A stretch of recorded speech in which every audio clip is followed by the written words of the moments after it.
Kalian pernah ngerasa nggak sih kalau misal akhir-akhir ini tuh banyak berita-berita, dan entah itu ada di sosmed, entah itu ada di kanal berita kayak CNN, Kompas, Tempo, dan lain-lain, itu kebanyakan berita itu akhir-akhir ini ya seakan kriminalitas itu meningkat. Dan di daerahku sendiri di sekitar Surabaya, tingkat kriminalitasnya itu bahkan sampai bukan lagi barang berharga yang dicuri, itu bukan lagi barang berharga banget gitu, bukan, tapi dari LPG warna hijau itu, terus galon, pakaian, jemuran itu dicuri gitu. Dan entah kenapa akhir-akhir ini jadi semakin sering. Mungkin ini ada juga dampaknya dari ekonomi, karena kan perekonomian kita secara data mungkin membaik, tapi termasuk negara yang masih bisa menjaga pertumbuhan ekonominya di atas 5%, sedikit negara yang masih bisa bertahan. ya beberapa hari kemarin kan ada berita tentang deflasi ya. Deflasi kalau nggak salah 3 bulan berturut-turut, dan itu di bawah ekonomi sedang tidak baik-baik saja. Dan akhirnya ya kita harus entah gimana, mungkin orang-orang mau nggak mau mereka terpaksa untuk mencuri, dan ya akhirnya banyak pencurian. Badan Pusat Statistik Puji Ismarti dibilang andil deflasi secara singkat, deflasi adalah menurunnya harga-harga di pasaran. Mungkin ini terdengar sebagai kabar baik ya pemirsa. Namun untuk negara berkembang seperti Indonesia, deflasi selama 5 bulan berturut-turut sebenarnya ini merupakan alarm tanda bahaya.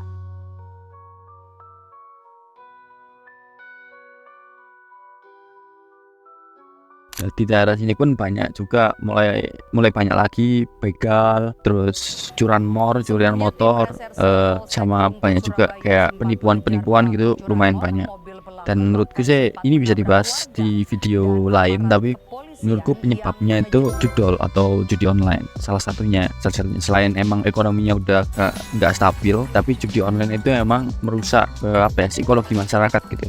Bahkan temanku sendiri ada yang sampai jual motor buat main judol gitu, buat main judi online. Padahal kan secara kita nalar aja nggak mungkin kan dia bikin game yang merugikan dirinya sendiri gitu. Kalau misal itu probabilitas menang dan kalahnya itu murni 50-50, aku yakin dia bakal rugi, si pembuat gamenya atau developernya. Jadi gak mungkin kalau misal developernya itu membuat game yang membuat dirinya sendiri rugi gitu.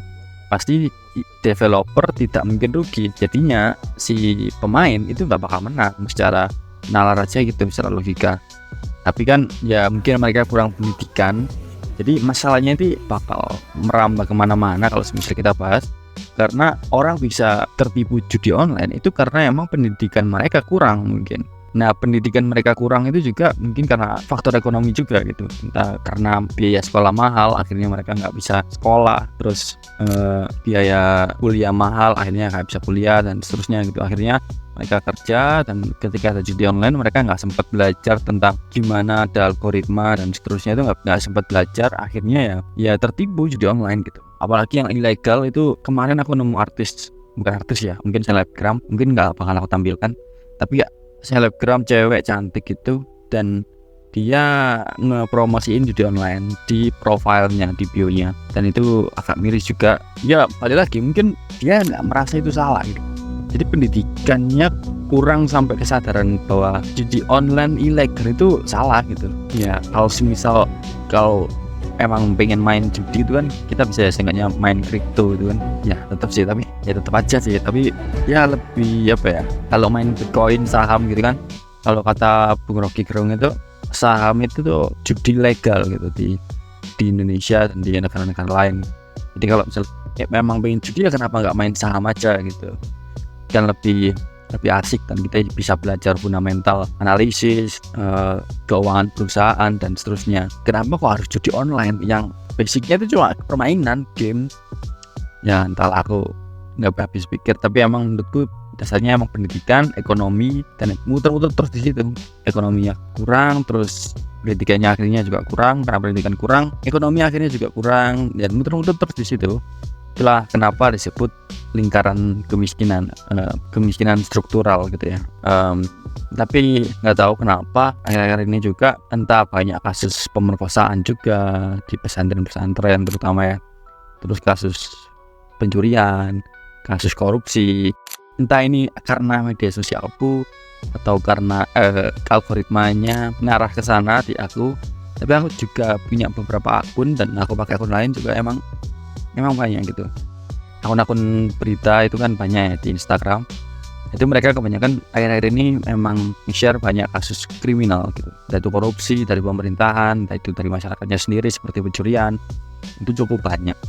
Dan apakah ini petanda bahwa kita akan menuju resesi yang sebenarnya gitu kan? Dan kalau semisal kita benar-benar bakal mengulang kejadian krisis moneter, ya nggak tahu lagi sih, karena banyak di Indonesia juga yang nggak krisis pun udah krisis gitu, nggak krisis pun mereka udah kesusahan buat hidup. Kalau semisal beneran terjadi bakal krisis moneter, ini nggak tahu lagi bakal gimana, dan ya semoga aja terjadi. Tapi menurut kalian gimana? Apakah penyebab dari kriminalitas yang bertambah ini semakin hari semakin bertambah, dan ya entahlah, semakin hari semakin nggak masuk akal, semakin hari yang dicuri itu sepele gitu, kayak bahkan mangga gitu dicuri, tapi ya mangga nggak masalah harusnya.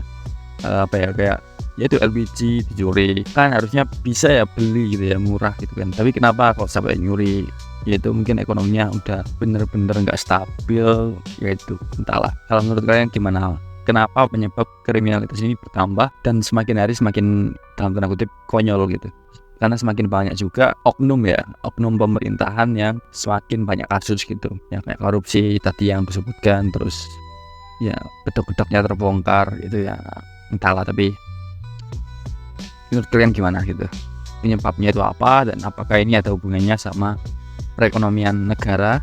Ya pasti ada sih, tapi apakah nanti berkemungkinan untuk terjadinya krisis moneter? Karena itu bahaya kalau semisal beneran terjadi, dan semoga aja gak terjadi. Itu aja, karena ini segmen nanya, jadi aku cuma pengen nanya ke kalian dan biar ada diskusi, apa penyebab dari kriminalitas yang bertambah di akhir-akhir ini, di beberapa bulan ke belakang? Atau memang itu cuma algoritma aku aja yang terlalu buruk gitu, terlalu jelek? Ya intinya gitulah, tapi aku mau fokus ke kriminalitasnya. Jadi menurut kalian gimana penyebabnya, terus efeknya nanti secara jauh bagaimana? Terima kasih, sampai jumpa di video selanjutnya.